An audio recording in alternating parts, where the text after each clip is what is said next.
kecupi sikit. Ni buku Kembara Kesedaran dekat depan. Kembara Kesedaran dekat tempat ibu belajar.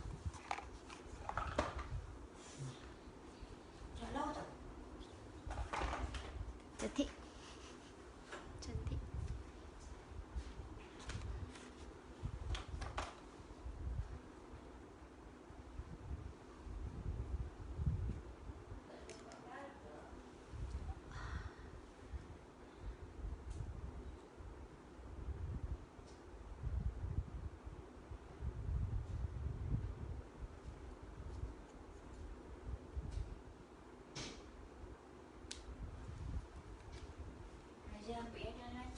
Boleh.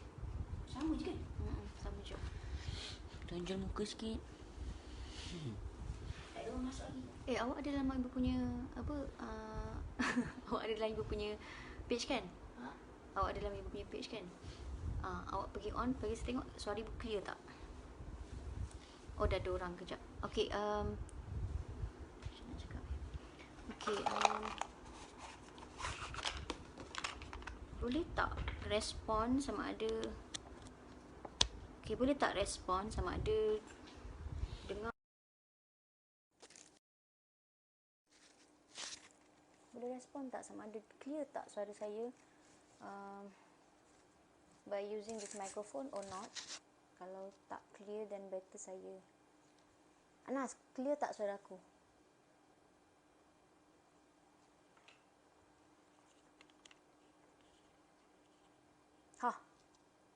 Kau nak masuk dalam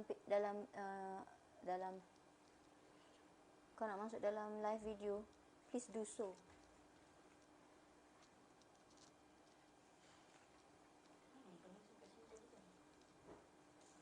Kat depan.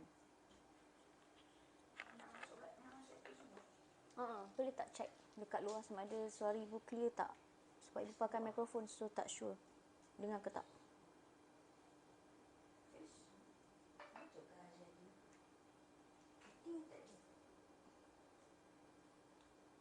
Okey, ataupun nampak?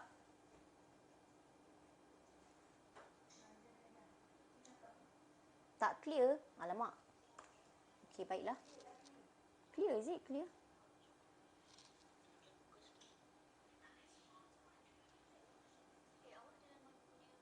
Tak clear eh? Okey, then tak apalah. Tak payah using the microphone. So, kita pakai macam biasa je lah. Okey, siapa-siapa yang dah tengok ni, boleh tak respon sama ada suara saya clear atau tidak? Sebab kan nanti kan cakap rupanya tak dengar. So, macam sia-sia kita punya perbuatan. Anyone boleh respon tak sama ada suara saya clear atau tidak? Sebab saya dah cabut mikrofon.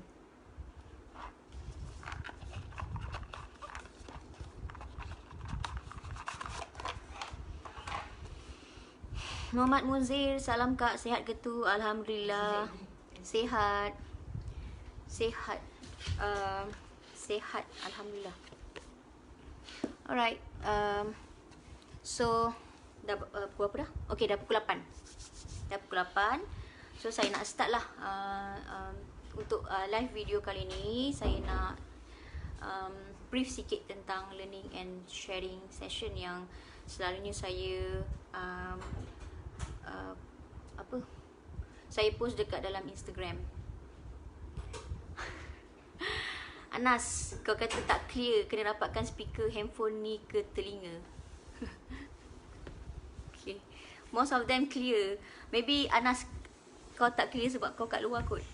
So kau kena letak kat telinga dekat baru okay. Alright, so it's been a long time saya tak buat live video. Biasalah acah-acah busy kan. So kali ni saya ada masa sikit nak buat live video sebab saya rasa ada keperluan untuk saya share what is learning and sharing session is all about. Sebab ramai yang tak tahu apa yang akan kita bincangkan dalam learning and sharing session, because saya baru perkenalkan sesi tu tahun ini, baru saja. So dan saya nampak respon yang sangat positif, respon yang sangat baik daripada kawan-kawan. rupanya ramai yang berminat untuk join sharing and learning and sharing session ni. Cuma itulah kekangan masa. So ada antara kita yang tak boleh nak join learning and sharing session tu on weekdays, sebab weekdays saya bekerja and saya cuma ada waktu Jumaat dan Sabtu saja untuk buat session tu, sebab I'm a government servant, so saya tak kerja on Jumaat dan Sabtu. So that's why saya pilih hari tu, Jumaat dan Sabtu saja. Okay, so apa sejarah learning and sharing session ni? Okay, so learning and sharing session ni merupakan sesi Google Meet secara online, one to one, okay, antara saya dan juga kawan-kawan, seorang saja, okay, one to one secara online dalam talian, dan dia diadakan pada setiap hari Jumaat atau Sabtu, depends pada pilihan masing-masing, bermula daripada jam 10 pagi sehingga 11 pagi, iaitu 1 jam sahaja. Okay, so yuran session tersebut bernilai RM60. Okay, so untuk pendaftaran boleh buat di Google Form yang telah saya sediakan. Boleh inbox saya, boleh PM, boleh message tanya macam mana nak register, dan I will respond. So sebenarnya learning and sharing session ni sebenarnya dia adalah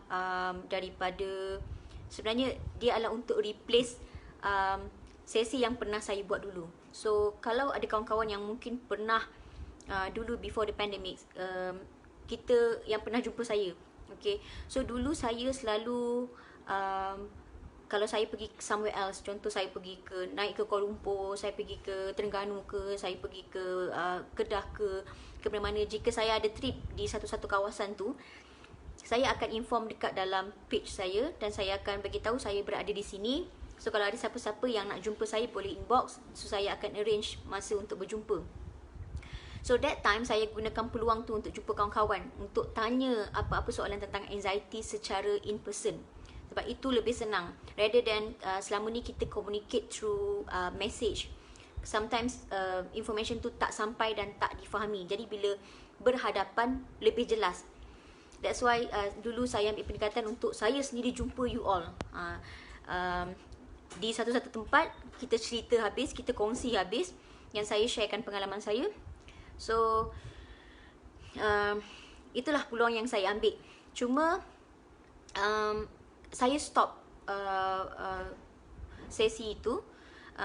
First because of waktu tu saya dah sambung belajar, saya sambung Master in Educational Psychology. So saya stop sekejap, and then pandemik pun berlaku, dan benda tu lagi drag. Okay, so tak dapat nak teruskan program-program yang pernah saya anjurkan sebelum ni. And then susah untuk nak reach kawan-kawan yang lain, sebab ya dalam keadaan pandemik macam tu agak susah lah untuk kita nak jumpa.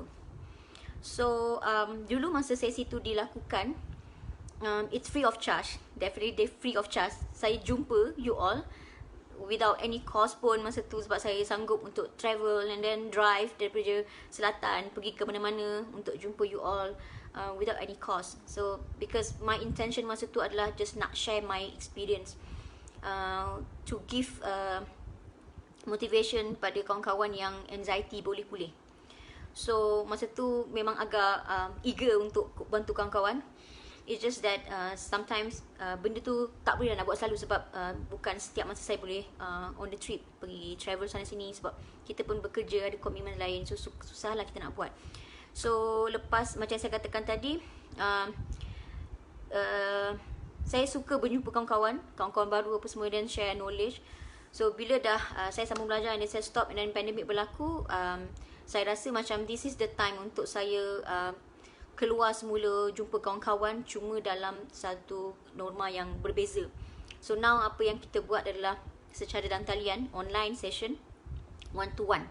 That's why saya panggil dia learning and sharing session, di mana sesi tu melibatkan perkongsian, apa yang saya kongsi tentang pengalaman saya, dan you all pun kongsi apa yang you all punya isu, dan kita akan belajar sesuatu, kita akan kupas daripada isu tersebut, kita akan belajar sesuatu and beri peluang untuk you all practice. So this learning and sharing session adalah sangat penting, sebab this is the moment di mana you all boleh come out atau tanya soalan yang melibatkan major issue yang you all sedang alami. Meaning that ada certain daripada kita yang dia mengalami isu sesak nafas, dia mengalami isu lebih kepada physical symptom atau lebih kepada emotional symptom. So benda tu kita akan kupas. Kita akan kupas dan kita akan go deeper, and then baru kita akan share apa yang kita perlu buat, kat mana yang you all stuck, yang sampai you all kata kekal dalam circle yang sama dalam beberapa tahun yang sangat panjang. So that learning and sharing session tu penting juga sebagai it's a stepping stone, sebagai satu initiate punya step untuk you all nak go further for the next treatment ataupun for the next rawatan you all nak buat. So that's why kena you all boleh share dengan saya, and I will share my own experience, and I will guide you macam mana you all nak buat untuk you nak berhadapan dengan you all punya recovery journey. Alright, so this learning and sharing session berbeza dengan dulu, sebab dulu without any charge, I just jumpa you all, travel and then jumpa you all. But this time around I have to charge. Niat pertama saya kenapa dikenakan charge 1 hour for 60 ringgit, because of saya nak apa yang you all belajar tu you all betul-betul beri komitmen dan beri tanggungjawab ke atasnya. Maksudnya macam contoh, kalau macam saya belajar dengan duit saya sendiri, saya sambung belajar waktu tu dengan duit saya sendiri. So bila saya bayar dengan duit saya sendiri, hasil titik peluh saya and usaha saya, dengan izin Allah saya bayar benda tu. So saya takkan main-main dengan ilmu yang saya dah belajar tu. Saya takkan main-main dan saya akan amalkan dan saya akan praktiskan. So benda tu lah yang saya that concept saya applykan dalam learning and sharing session, yang mana saya charge you all RM60 untuk 1 jam, supaya dengan nilai itu you all akan hargai, you all akan appreciate that, dan orang kata tak sia-siakan apa yang you all dah laburkan. Maksudnya once you all dah keluar duit, jangan main-main dah. You all mesti beri komitmen, you all mesti beri tanggungjawab untuk nak proceed, teruskan dengan you all punya recovery journey. Okay, so dalam learning and sharing session tu biasanya memang saya peruntukkan dalam masa 1 jam, Jumaat atau Sabtu. Tak kira Jumaat atau Sabtu bila-bila, 10 hingga 11 pagi. But usually akan extend sampai maybe 11.30 kadang-kadang, pukul 10 atau 11.30, depends on your issue. Sebab waktu tu saya biasanya takkan hadkan waktu, sebab walaupun saya kata 1 jam, tapi sebenarnya saya beri peluang pada you all untuk nak tanya, selagi apa yang ada nak tanya. Itu you punya stage, so please ask. So bila dah tahu, saya dah kupas, please do practice, buat practice, and tidak menggunakan ilmu tu sebagai kata macam floating macam tu saja. So apa yang kita akan kongsikan dalam learning and sharing session, kalau based on pengalaman-pengalaman kawan-kawan kita yang dah pernah join session ni, memang dalam Google Form tu saya akan ada minta you all untuk berikan nama sebenar ataupun tarikh lahir sebenar, especially tarikh lahir sebenar lah. Because from that tarikh lahir, kita akan go deeper into your own personality, into your own characters, untuk kita tengok what is your strength, apa you punya kekuatan and you all punya potential untuk nak proceed dengan you punya recovery process. Because each and every one of us tidak ada satu cara ataupun method yang sama untuk nak pulih. Because we are coming from a different backgrounds. Family kita berbeza, cara didikan kita berbeza, sekolah kita berbeza, kita punya latar belakang pendidikan juga berbeza, personality kita berbeza, karakter kita berbeza. So daripada situ, kita kena betul-betul kenal diri kita. And once kita dah kenal diri kita, from that potential, from that kekuatan yang kita dah jumpa tu, kat situlah kita akan gunakan untuk sebagai alat untuk nak jalani proses pemulihan. Alright. Sebab itu, kadang-kadang you all kalau join banyak-banyak group anxiety, you all akan find out that most of them akan share macam-macam tips, macam-macam pengalaman. Betul tak? So you all pun macam okay nak cubalah, you nak grab lah. So you all akan macam try untuk cuba semua the whole methods, the whole tools yang you dapat daripada orang lain tu untuk you nak pulih. Tapi you tak realise yang benda tu sebenarnya tak sesuai untuk diri you, because that is not suit with your personality and your character. So that's why benda tu tak jadi and you makin lama dalam circle. So this is somehow cara untuk kita nak shortcut, okay, dengan cara kita kenal diri kita macam mana, personality kita macam mana, dan kita gunakan itu sebagai alat untuk kita nak proceed dengan kita punya recovery journey. Okay, sebab itu saya kata it's very important for us to recognize ourselves, kenal diri kita sendiri. Apa yang kita suka, apa yang kita tak suka, apa kekuatan kita, apa kelemahan kita, di mana. So bila kita dah kenal benda tu, baru kita boleh gunakan dia untuk nak menjalani rawatan yang kita pilih. Alright, so dalam Google Form untuk registration for learning and sharing session tu, memang saya kata letak tarikh lahir sebenar, tetapi sekiranya ada kawan-kawan yang tak selesa untuk saya tahu you all punya birthday, tak apa, because benda ni tak ada paksaan. Benda ni tak ada paksaan. Sebab I believe that memang ada kawan-kawan yang a bit skeptical bila orang baca tarikh lahir dia, kan, macam ini ilmu numerologi apa ni, macam a very skeptical sikit. I understand that, tetapi what I've learned daripada tarikh lahir ni is by research yang telah dilakukan oleh ramai master-master guru. So benda tu adalah yang kita boleh gunakan dia sebagai satu panduan untuk kita nak kenal diri kita. Bukanlah kita 100% to believe in that, tetapi as a panduan supaya sebagai satu kita boleh guide macam mana kita nak pulih. Alright, so kalau ada yang tak selesa untuk on the registration form untuk nak kata beritahu dia punya date of birthday, doesn't matter, dia tak ada paksaan. Sebab apa? I can help you from many other ways. So ada pelbagai cara yang saya boleh tolong. Dia tak semestinya saya akan gunakan you all punya tarikh lahir tu untuk nak bantu you kupas you punya major issue. So ada macam-macam cara. Alright, so dalam learning and sharing session yang saya buat juga, macam berdasarkan pengalaman-pengalaman yang sebelum-sebelum ni, kawan-kawan yang pernah join session tu, saya takkan ada satu cara standard untuk saya bantu kawan-kawan. Because the first thing first is I'm going to listen. What exactly your major issue? Okay, apa you punya isu utama, saya akan dengar. Dan daripada situ, I always use my instinct to help you guys. So by that instinct, saya akan cuba bantu dekat mana yang you perlu buat and kat mana yang you stuck. Alright, so macam yang before this, dah beberapa kali session dibuat, saya tidak pernah proceed untuk self-healing meditation, tetapi yang this currently I have to buat self-healing meditation sebab I found out that kawan kita itu dia ada past time trauma, right? Past trauma. So that's why saya kena orang kata overcome dulu dia punya trauma itu, then only kita boleh proceed the next action. Because sometimes ada benda yang kenapa benda tu kita orang kata remain in the same circle is because of we got a trauma that kita tak resolve lagi. So at that time my instinct says that, oh, I think she needs self-healing meditation. And it just spontaneous, saya terus buat self-healing untuk dia. And Alhamdulillah, it works for her. So she also said that dia seorang yang sangat susah nak menangis, but in that session dia boleh burst into tears, and that's something good. That's a good signal yang mana itu menunjukkan the trauma have already flow out.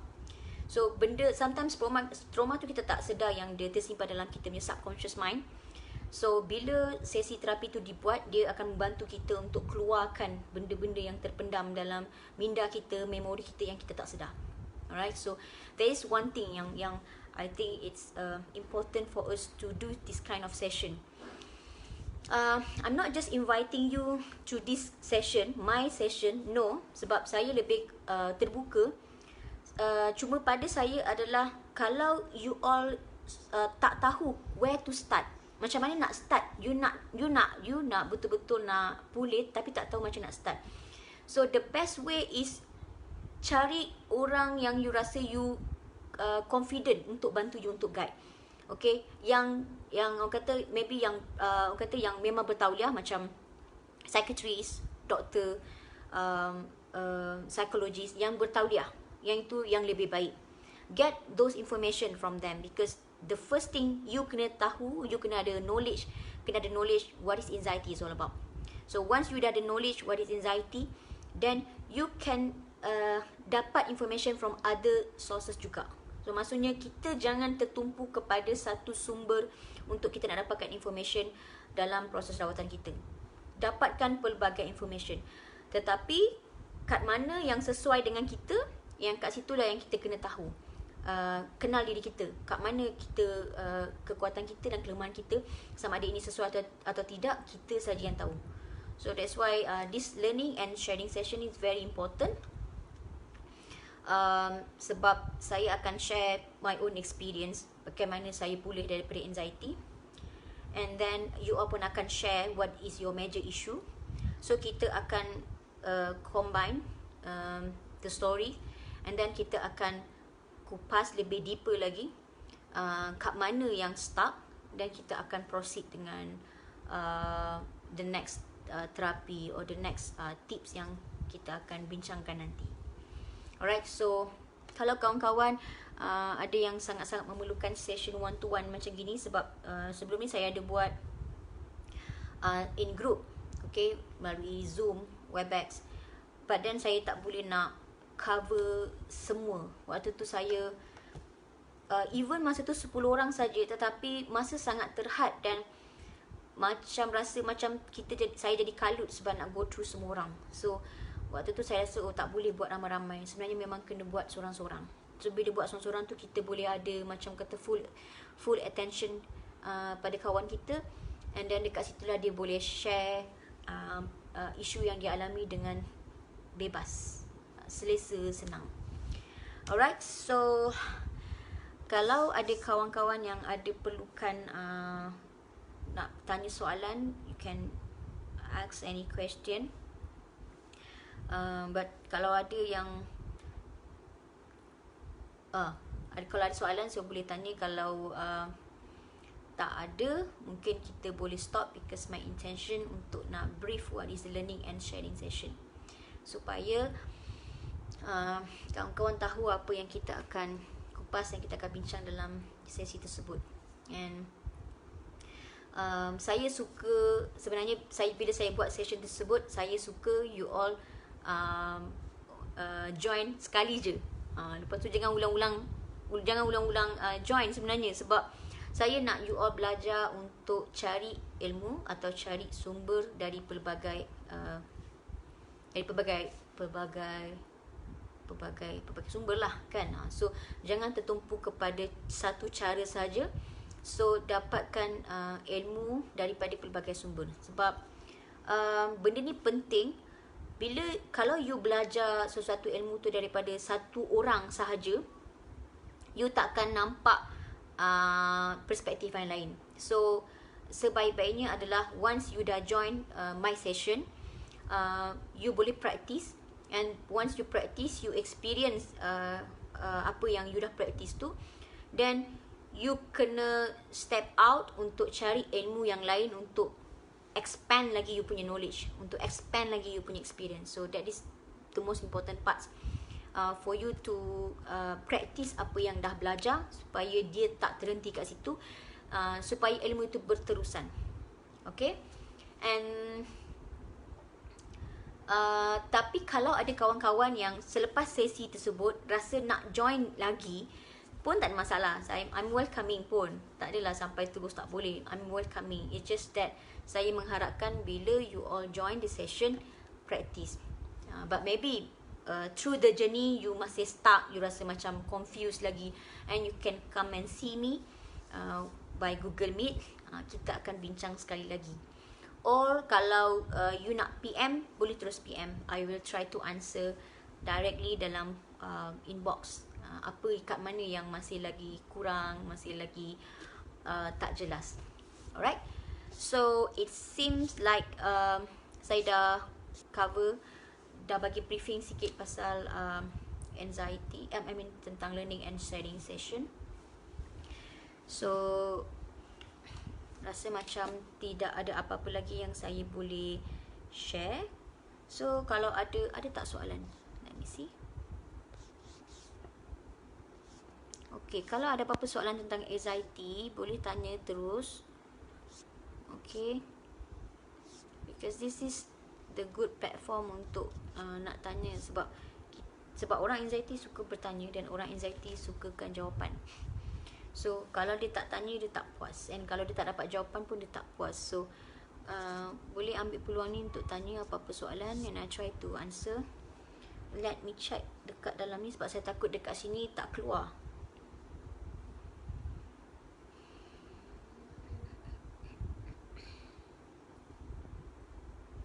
Session kalau based.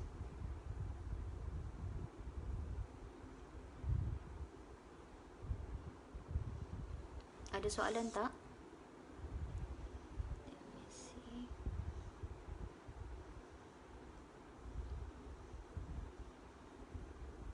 Okay, I don't think ada soalan, sebab saya pun dah tengok kat sini tak ada soalan apa semua. Alright, so before saya tutup session ni, maybe I can say a few words tentang anxiety. So saya nak kawan-kawan faham yang saya nak kawan-kawan faham yang especially orang-orang yang sedang mengalami anxiety. Kadang-kadang you akan jumpa orang yang dah pulih daripada anxiety. Okay, you akan bertemu dengan orang yang dah pulih daripada anxiety. Somehow you jumpa dia melalui penulisan dia, somehow you jumpa dia melalui dalam group ke, atau you jumpa dia in person ke apa dia. So please bear in mind that sometimes saya realise that ada antara kawan-kawan yang belum pulih ni, dia rasa marah dengan kawan-kawan yang dah pulih. Dia rasa marah sebab apa? Kadang-kadang ada kawan-kawan yang dah pulih ni, dia suka cakap benda yang macam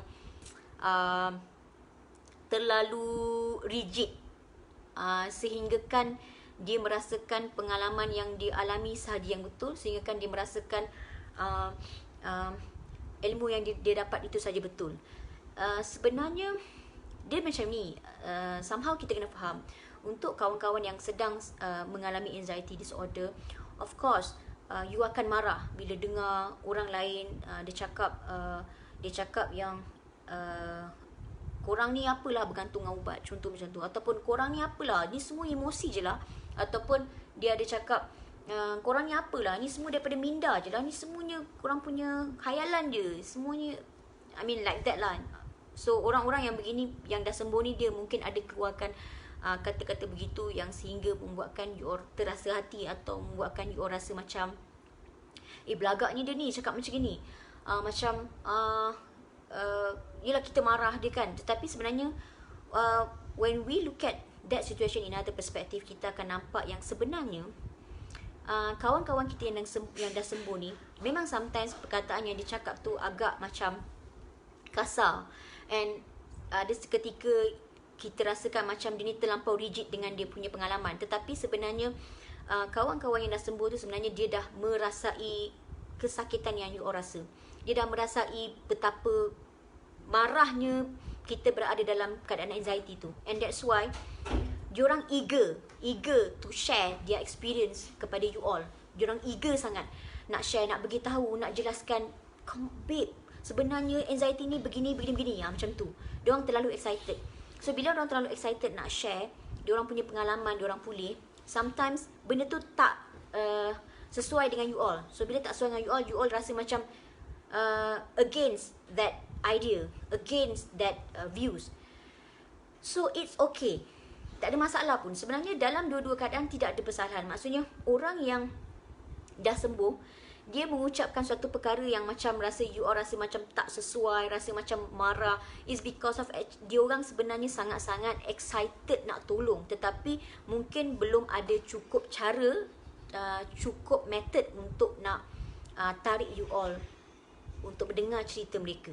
Alright, so you all pun sebenarnya memang sangat-sangat mengharapkan orang-orang yang dah pulih ni untuk share the experience. Tapi bila dengar ada kata-kata perkataan yang mungkin nampak macam mereka ni sombong atau bongkak, so you all rasa marah. But it's okay. Tak ada masalah pun sebenarnya kalau you ada rasa-rasa begitu. Sebab bila dalam keadaan kita pun sebenarnya sedang marahkan diri kita sendiri, rasa benci dengan diri kita sendiri, yang rasa macam loser, yang rasa selalu sakit. So kita akan mudah terkesan dengan keadaan sekeliling. Kita akan mudah terkesan dengan apa yang orang cakap.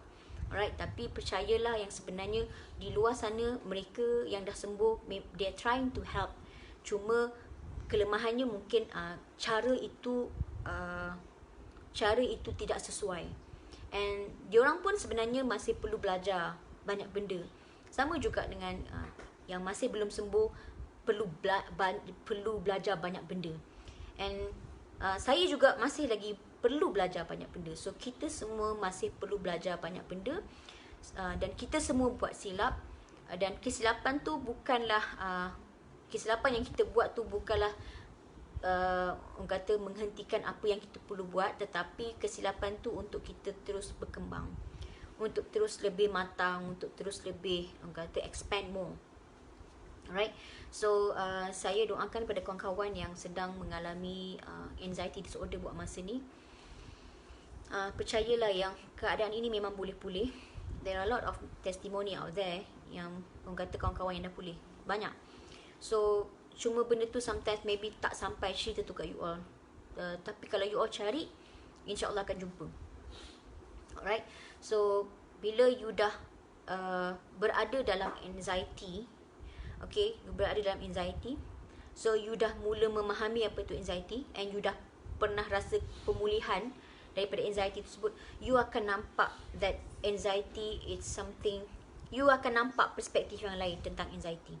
Maksudnya maybe this is anxiety and you pernah masuk dalam anxiety tu, you pernah memahami apa tu anxiety, but the moment you dah start recover, you dah start memahami apa tu anxiety, you akan nampak anxiety daripada different perspective. So at that point you akan nampak, oh anxiety macam gini.